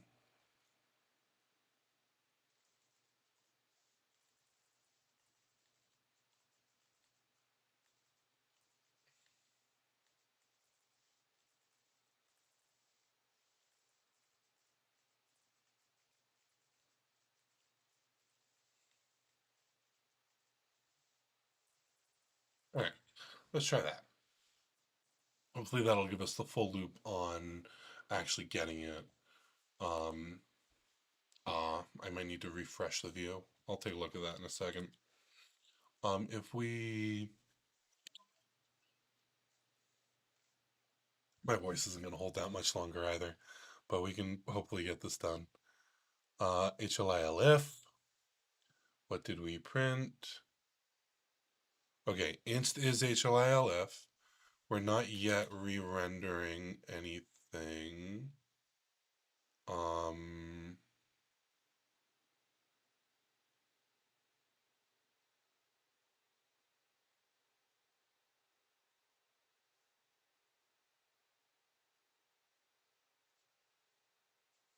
hmm.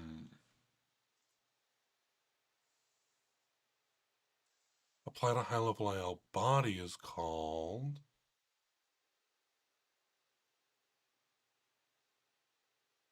Oh, this is the other new line renderer there that's printing out a bunch of stuff.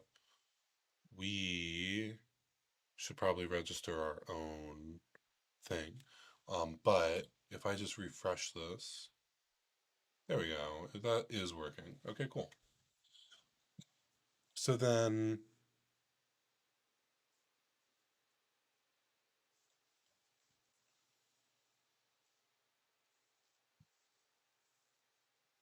all right, let's give that a go.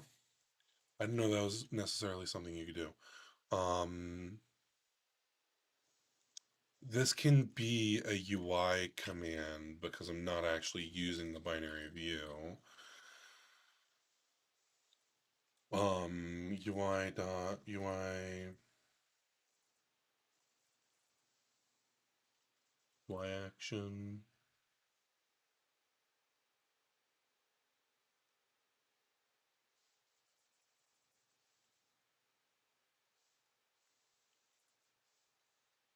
Okay, so now this is going to be our highlight manager. Yes, I still use example code for my blog post from forever ago. This is now going to use hijack right click menu took the UI action context.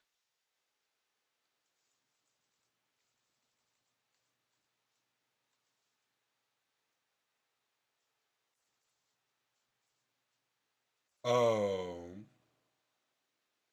okay, cool. In that case, the AI was helpful. Good bot. And then it's no longer the tools menu though, it's the plugins menu, right? Plugins.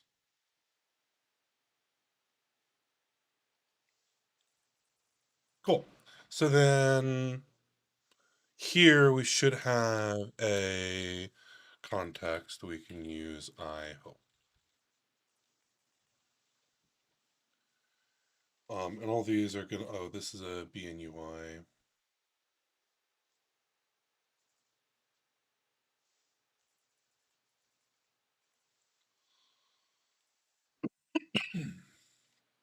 Did I not? I did. Okay.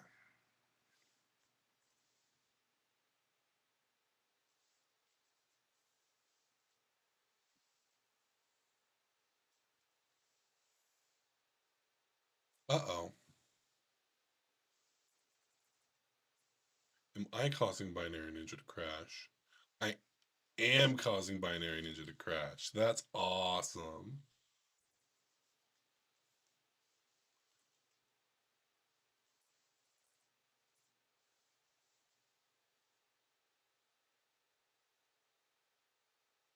Um,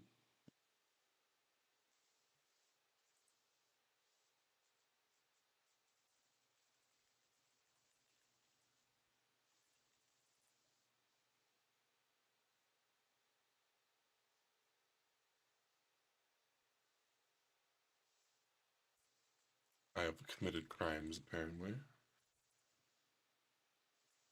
Binary Ninja won't launch. Dun dun dun.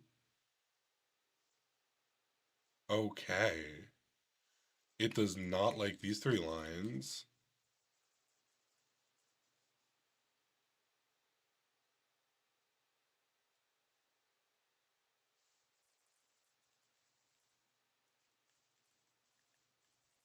What is this called? Um, highlight returns render layer. Import highlight returns render layer.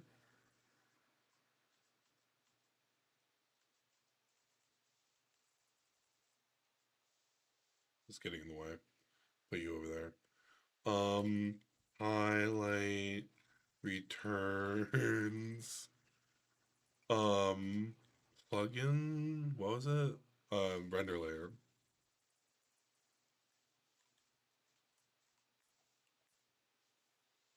Menu is not defined. That's fair. We had imports for that.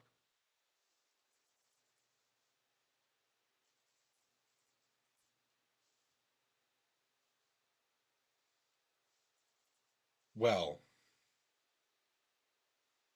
oh,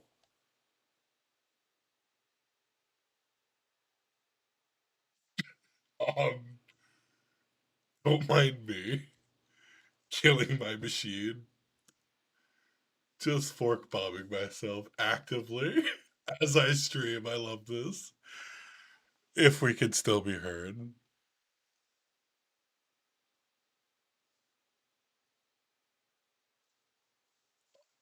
Alrighty. um, how's my stream health doing? Okay, looks like we're good. Well, that was fun. Why did that happen? Why in the world did that happen?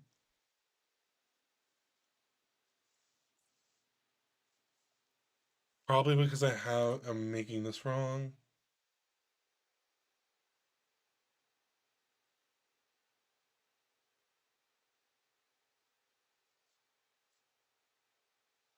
Oh,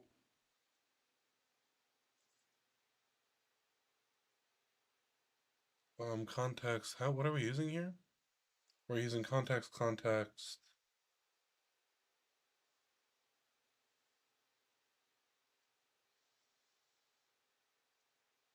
This is what I do over here. Yeah, it would make sense that you only want this to run every now and then when you wait. I'm being silly.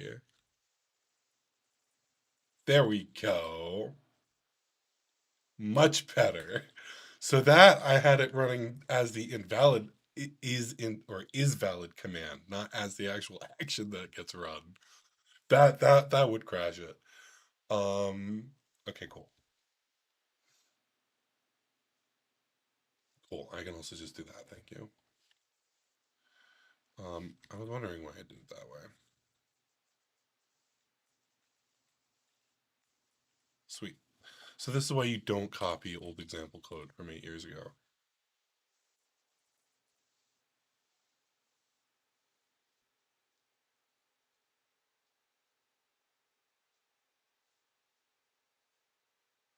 All right. No new errors, no new projects. Um, we've got plugins, we've got highlight manager at the top here. We can choose high level IL ifs and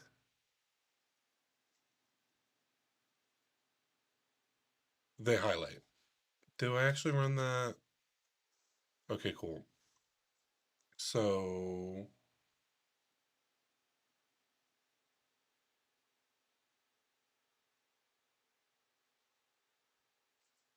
I know sometimes you need to do specifically for this one too,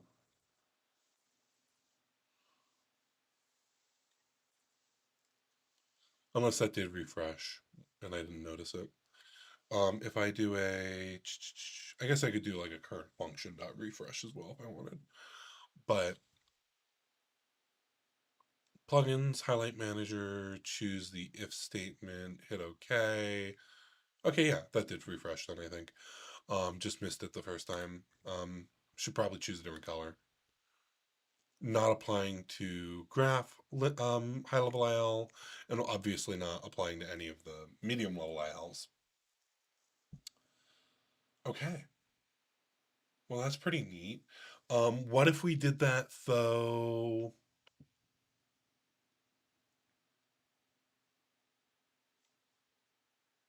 Hmm. Honestly, I'm pretty happy with that.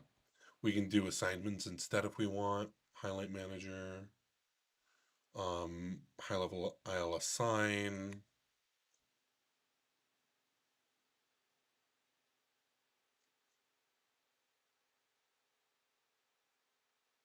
It thinks that's an assignment, or did I click function calls by mistake? Or do we actually need to sort these lists?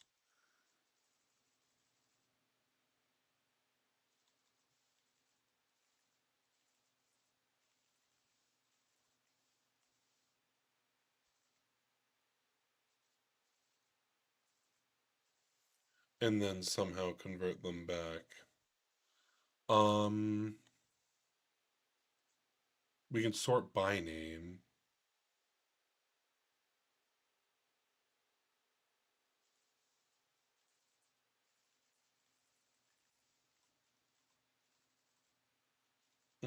No, let's just sort by enum. Yeah. So we're gonna do. We can remove our debug prints. We can probably roll that back into one line if we want to. We had another print, yeah, right there. We can do now.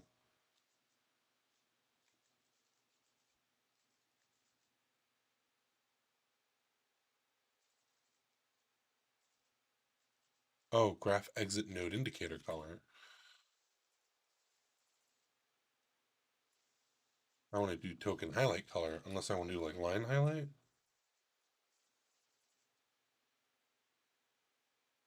Indentation line highlight. Highlight. Printable highlight color, background highlight dark color, background highlight light color, instruction highlight color. I think that's the one I want. Okay, so now our options are going to be not just this list, but now this sorted list. Actually, it doesn't matter if it's sorted. Let's just make sure we're getting it from the same one. So that's deterministic. Yeah, that should be fine.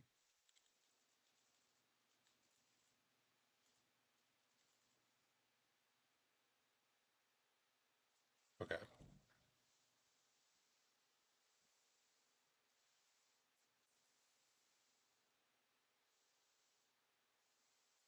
Okay. Now if I do highlight, highlight manager instruction, we do the assign. Um, I believe those are assignments. Oh, we're in a different binary right now. What is this? Instruction graph. That's a var init, right? All of those are var inits. All of these are var inits. Okay. Is this not a high level IL assignment? That is a high level IL assignment. Why aren't you highlighting my assignment? Maybe we do need those prints. I selected the right one, right? Highlight manager, choose an instruction, assign, HLIL assign.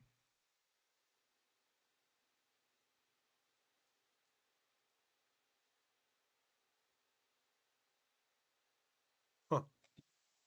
Um, yeah, let's just print what we're actually doing again.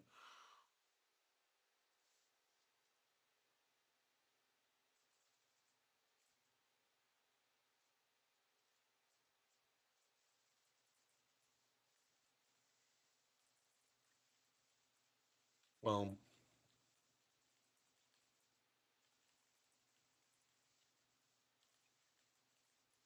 selected this particular one, dot name, and then, well, let's actually print the variable itself and like the type of it, just in case I'm doing something silly.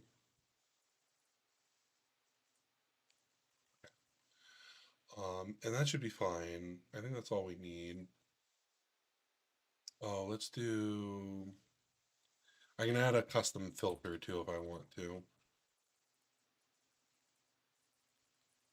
So I can filter just to my logs if I want. We've got our highlight manager. I want to do assignments.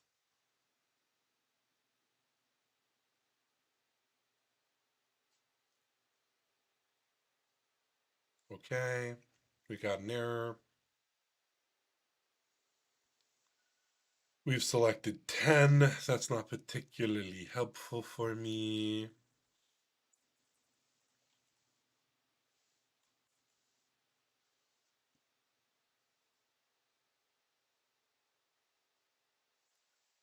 Um, he,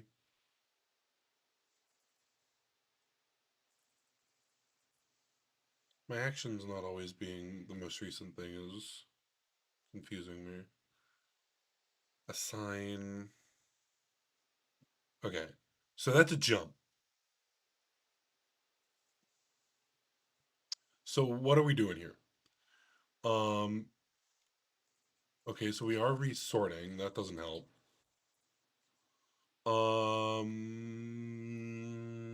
That must have been it.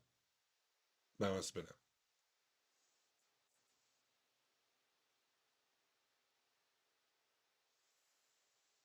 We could do a varnet, but yeah, just got those two lists to sync. Highlight manager, our index is wrong. Yeah, so now it's not sorted by alphabetical, but my assignments are now getting highlighted. Perfect. And if I want to switch to, at that time it was the most recent. That if I do the var init as you're suggesting, there's var. Any line that uses a variable is interesting.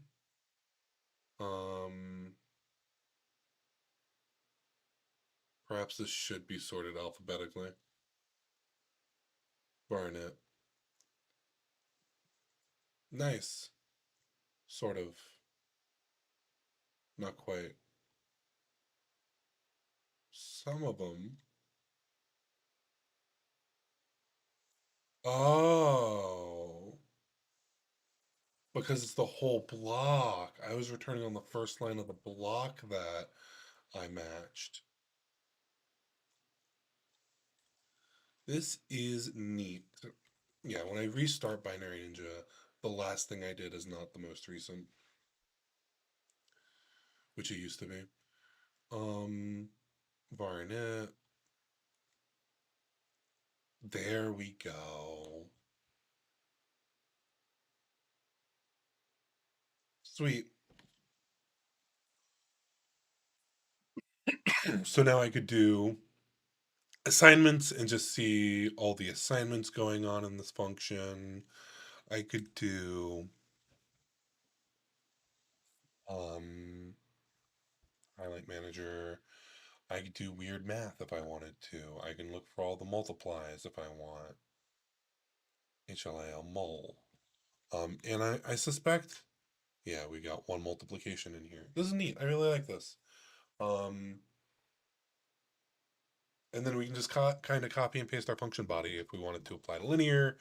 And we'd have to use, oh, hello? Oh, because it's highlighting in high level IL, it's propagating to the other IL forms for us? So if I had just implemented this on low level IL, it would have been fine. Apply to block.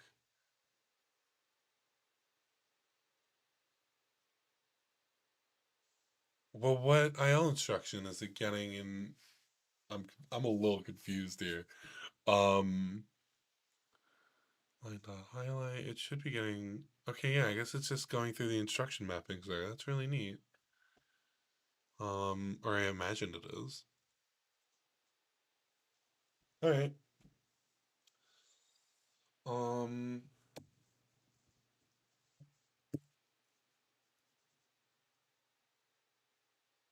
All right. So that's just about what I wanted to do for this for today. We can go ahead and extend this to include the like a whole sidebar where we can change different sets of highlight states so that when we want to, we can be highlighting one thing and then just click it from the sidebar. It would also be nice, honestly, if maybe just all the instructions were here for us in the sidebar if we were going for a instruction-oriented highlight manager. I'd like to be able to highlight loops. I'd like to be able to highlight a whole bunch of different things. Okay, my plugin is breaking. But for now, I think that does it. So, thank you guys for sticking around. It's been a wonderful stream. Thank you if you've been here for the whole thing. If you haven't already, go get your tickets for Reverse before they sell out, before the price goes up. And we will see you again for another live stream in 2 weeks. So, I'll see you then, guys. Thanks for sticking around.